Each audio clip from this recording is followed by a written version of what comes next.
Hello and welcome to this, our latest session on Automotive EV. I'm Sean Hunter, Content Director, and this session is titled Tesla Battery Announcement. I'm delighted to be joined by Tony Harper, the Industrial Strategy Challenge Director for the Faraday Battery Challenge and of UK Research and Innovation. Tony's joined us to share his expert perspective and that of Faraday Battery Challenge and UKRI with their thoughts on Tesla's big announcements this week. Thank you for joining us, Tony. Absolute pleasure. Good morning. Just wonder if you could just start by giving us a little bit of background as to the Battery Challenge and what you're up to at the moment. Yeah, sure. So the Faraday Battery Challenge is one of the bigger industrial challenge programs under the UK industrial strategy. Started back in 2018 and really founded on the premise that there is going to be a large shift to EVs, driven particularly at that time by the European regs, but also a number of worldwide regulations, and more latterly by things like the legislative requirement to hit net zero, etc. And we looked way back then as an auto industry. My background is actually as research director at Jaguar Land Rover back at that time. And we looked at what that meant in terms of the volume of batteries that would be required just for passenger cars in the UK. And we had a choice really, because it was a very large number. So we have a choice whether we import all those batteries and we get no economic value from that technological shift, or we create an industry here in the UK. And we decided to create an industry here in the UK. The government backed that with initially 246 million, then 274 million, and now we're a 318 million pound program investing in science, innovation and scale up to create a battery industry here in the UK based on UK science and innovation. So that's what we do. There's three main elements to that. One of them is the Faraday Institution, which is the investment in the science, but we also have a very large business innovation program, and also we're building a leading edge battery manufacturing centre in Coventry as well. Thank you very much. We'll get straight into the announcement, if that's okay. So there's always a lot of excitement around Tesla, and from Mr. Musk especially, when they make announcements. I think the first question is just what, for you, are the big takeaways and that of the Battery Challenge based on Tuesday's announcements? Yeah. So, I mean, I think, there's always an awful lot of hype, isn't there, around these announcements. Some of it not discouraged by Elon Musk himself in the run-up to these things, and that gets everybody thinking, oh, what's he going to announce? Some way of putting dilithium crystals into batteries or something. Something very high tech. And then, on the face of it, he announced a slightly fatter battery cell, without tabs. Okay. Something about dry electrodes, okay, something about vertical integration, something about silicon. And on the face of it, you might think that those things are, because we're all in the tech world tuned to thinking that big tech moves happen through big tech announcements and and things that involve high science. I would suggest that the things that were announced this week were of extremely profound importance, actually, to the whole EV journey, if a little bit low on huge technological progression. But the reason that I say it's profound is because the march to bigger cells, to ones that are cost optimized, manufacturing optimized, design optimized for Tesla products, some of the detail, vertical integration and the cost that comes out of that vertical integration, some of the ways that those cells are designed specifically to be optimized for how they are configured within Tesla products, is going to drop a whole lot of cost out, put a whole lot of efficiency in, and really break through some of the barriers to mass EV adoption. And they talked a lot about the $25,000 product, and really the key to mass adoption is being able to put compelling products in front of customers at a price they can afford. And Tesla have spent the last 10 years putting compelling products in front of people that can afford them, yeah, but they are quite they're quite generally unaffordable, and that is the big breakthrough. And I think listening to what Elon Musk said, he was really talking about what is Tesla's USP. Is it that they make electric vehicles? Well, no, because in the future, even now and in the future, they are not going to be alone in making EVs. Volkswagen are going to make EVs. Everybody's getting into EVs. Their USP is that they have only ever made EVs. They only make EVs now and will only ever make EVs. And they have the opportunity to cost optimize and vertically integrate based on 10 years now of detailed experience. And that gives them a lead which they'll be able to maintain into the future. So actually, cut a long story short, maybe low on razzle dazzle in terms of tech, but pretty profound in terms of what it will do for Tesla. It's interesting. There seemed also a lot of disappointment initially by many, and the stock market obviously reflected this on the timescales of what Tesla's proposing with these changes. Was that a surprise for you? Is there making no, these not changes? at all. I mean, but from my background, both in cars and in battery technology, I know how long these things take. Actually, 3 years in battery manufacturing is not a long time at all. Particularly to get new manufacturing processes in place. So it might be disappointing to the tech world, again, that's used to, somebody announcing an iPhone and then the thing being in the store the next morning. But in this world, in reality, actually, I think it was difficult, to be honest with you, to know which things the 3-year time frame was referring to. Was it just the new cells? Was it the tablets design? Was it the dry electrodes? Was it the silicon? Was it all of it? Was it the $25,000 car? Because they're all slightly different things. So I don't think it was totally clear actually what the timescales were for all of those different things. But maybe also they're injecting some realism into the markets and into the market expectations that this stuff does take time, and in fact, maybe under-promising and over-delivering is the right way forward now. No, fair comment. So we kind of look at it and we say Tesla aren't the only OEM at the moment pushing the envelope. We've got different takes on that. We've got, say, the ID.3 from Volkswagen, which are looking for that as more of a widespread delivery to the people, and you've got their more premium models like the Taycan offering different technologies. We've just recently seen Lucid launch the Air, with them promising higher energy density battery pack, more efficient BMS system, miniaturized super powerful electric motors that they've developed. How does some of Tesla's news compare with this, and is this still the Tesla news groundbreaking enough that it puts Tesla right back on top again? Yeah, well, I think so. I mean, Elon Musk famously went to Volkswagen a couple of weeks back, test drove the ID.3.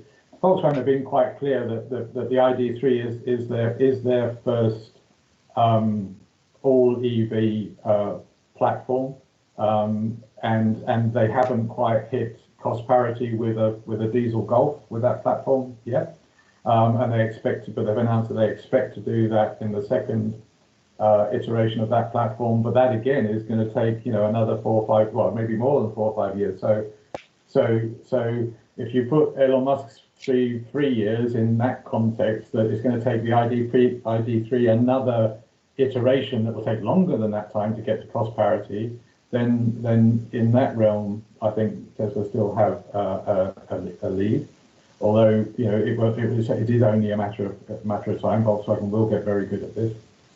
At the high end, they announced the Plaid S, which was basically there to show that they could do whatever Lucid could do, and then actually, I actually know Pete Rawlinson, the CEO of Lucid. We designed Jags way back in the day. He designed the Model S in the beginning, so he knows what he's doing. But the fact of the matter is, Tesla is a big car company now, and Lucid isn't. It just simply isn't a car company yet. And so in that respect, they've got a product. They can get it to market. It's got the specs of the Lucid. So I don't think they've lost a lead there at all, actually. Yeah, okay, it's a fair comment. It's just in terms of technology. So we've got Tesla obviously looking to improve cost and durability of its battery technology. Why is this such a roadblock for a lot of OEMs? And what is, for instance, Faraday Battery Challenge actually working on and doing to help progress this? I'm sure everybody would like to hear what you're up to. Yeah, sure. So I mean, the reason it's such a blocker is it just goes back to that basic the basic notion of being able to put a compelling product in front of a customer at a price they can afford. There's other things you've got to take away as well, like worries about charging and so on. But fundamentally, that's it, and that's why everybody's pushing on cost today at a pack level. The cost of a battery pack is around about maybe $150 or $150 per kilowatt hour at pack level. It's got to get below 100 really to get past cost parity with current technology. So and that isn't just about cells. It's about modules. It's about vehicle efficiency. It's about all sorts of things. Which is why the Tesla sort of direction of travel is interesting, because it's about vertically integration and optimizing everything from a design point of view and a manufacturing point of view, all the way down. So that's why it's so important. It's fundamentally about being able to put compelling product in front of people at a price they can afford. Full stop. Now, what's the Faraday? Well, to a certain extent, obviously, you've got to be a car company, not a country, in order to do that kind of vertical integration. So there's a number of things that we're doing in the Faraday Battery Challenge that will help UK PLC, if you like, on that front. We've got programs in science and innovation that are looking at different electrode technology, for example, sort of not quite dry electrode, but getting the cost out of the electrodes in the way that they're made today, because there's an awful lot of energy and cost associated with mixing slurries and putting slurries onto electrodes and then drying those in 60-meter dryers and so on. If you can get to a technology that doesn't need that, it takes energy out, it takes cost out, and we've got science programs and innovation programs that are doing that as well. Touching on silicon, which we haven't really on the Elon Musk thing yet, but larger amounts of silicon on the anode increase your energy density at very little additional cost. So effectively that drops cost, but the problem with that, with increasing silicon, is you get this mechanical expansion as you charge and discharge, which is why everybody's looking at nano engineering the silicon. That's kind of what Elon hinted at, but we've got science and innovation programs that are cracking that and are probably world leading in doing so, actually. We've got over 400 scientists in the science program. We've got 64 projects in the business-led R&D program, and most of them are looking at ways in which to get performance up and cost down. Perfect. With regards to million-mile batteries, that's something that we get discussed. Is it a headline, or do you think this is a significant threshold that will actually propel them forward? I think it going back again to putting compelling propositions in front of customers at price points they can afford. One of the compelling propositions has got to be, if a battery is of such a large amount of the cost of the car and the value of the car, don't give me one that's gonna need replacing before I sell it on, or it's gonna deplete in its performance. So the million-mile battery really is about giving customers the confidence that that's not an issue anymore. Yeah, don't worry about your battery, because on your phones and so on, the battery's dying in a couple of years, you have to buy a new one. Do I have to do that with a car? God, I'm going to spend £50,000 on this thing. Am I really going to do that? So it's really about developing the technology to the point where customers don't have that worry anymore. Interestingly, of course, from a technology point of view, the more you push performance, so for example, the more that you reduce cobalt or you increase nickel or what have you, then actually the ability to last longer drops. Yeah, so there's a science sort of Sod's law here that says that as you push one bit, the other bit drops. So I suspect, and they've made some announcements around their use of lithium iron phosphate, particularly in the Chinese Model 3. I suspect that they're pushing, or they're heading for the million mile project. That's a different Elon Musk project. On the LFP side, yeah, so and on the cost-effective side, because all of the advances that they or anybody else make on increased the silicon dosing in the anodes or higher performance batteries actually make life more difficult from a durability point of view. Yeah, so I suspect that they're concentrating. It's their LFP affordable sub Model 3 kind of proposition that I suspect they're working on, where they're going to really push the million mile battery. So just how far do you think we can go with lithium-ion battery chemistry and technology? And I'm not talking about range there, I'm talking about pushing the actual chemistry and technology. Are we still in the early stages? Are we scratching the surface with this, or is there something else that's going to come in? So I guess going back to the Tesla thing, what it was remarkable for was it didn't announce anything, oh, we're going to go solid state, or we're going to go lithium sulfur, or we're going to do this, or we're going to do that. There was no. It was largely around manufacturing and optimization, etc. My view is it's sort of an all of the above, actually. There's lots and lots of performance improvement and cost improvement and optimization to happen on what we would currently call lithium-ion batteries, and that will continue. And a little bit like the Model T had an internal combustion engine in. And a modern car has got an internal combustion engine. Are they the same thing? No, but they've got the same label. They've just had 100 years of optimization. Yeah, and there's an awful lot to go still on lithium ion, particularly on all of the things we've talked about on the manufacturing side, on changing the way that the electrodes are manufactured, on increased silicon, on all sorts of things. So there's loads of innovation and mileage left there. But yeah, I think what we're seeing is a bit of a crystallization of different solutions for different applications. So there's been a lot of talk about lithium iron phosphate recently, because BYD have brought out the blade, and Tesla are using it as well. And I think that will find a niche, quite a big niche actually, in the cost-effective end of the market. In the performance end of the market, you'll have your high-end MCA or NMC type formulations for higher end automotive applications, but also aeroplanes are starting to need batteries, eVTOLs are starting to need batteries, and so on. And that's where the likes of lithium sulfur are likely to find a place. And then there's also sodium ion, which is kind of a breakthrough as well, but that's less energy dense, but it's cheaper and it's based on abundant material, and then that will find a place in things like stationary energy storage. So I think what will happen is the narrative will go away from what's the next big thing to this sort of crystallization of different big things or different battery chemistries that will find their application in different areas.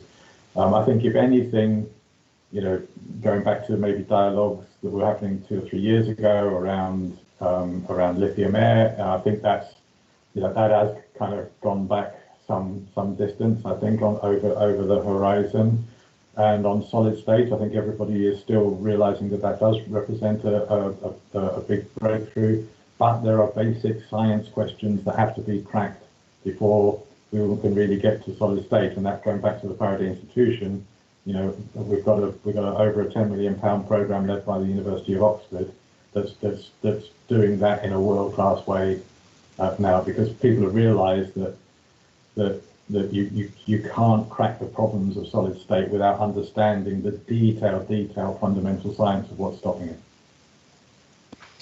Thank you. We're almost out of time now, really. I was just going to have a final question, really asking: are there any particularly exciting projects that you're working on at the moment within the Battery Challenge that you'd like to kind of share? Well, I think it's across. I think the most exciting thing for us right now is that because we're two and a bit years into the program, and we've gone from having a scientific capability to having over 400 world-class researchers beavering away at the basic science of what we need, what are the fundamentals of how to make those breakthroughs in battery technology. We're starting to, the group at Oxford I've just mentioned, in terms of understanding the mechanics of solid state, is now world class. No question, it's world class. People all over the world are coming to those folks. We've now got 9 science projects like that. They also cover things like lithium sulfur and sodium ion and next generation electrode manufacture, all the sort of things that the Tesla kind of announcement has thrown a light on. But I think the other thing in the more near term, that the UK is showing that we have through the projects that we've funded and through the great collaborations between UK companies, we are now starting to get world class in being able to demonstrate prototype versions of, and indeed the small batch production versions of world-class lithium sulfur batteries, sodium ion batteries, some going from making small solid-state batteries to making larger format solid-state batteries. And we're getting to the point now where the world is waking up and saying, actually, the UK is coming up on the rails in those technologies on the global stage.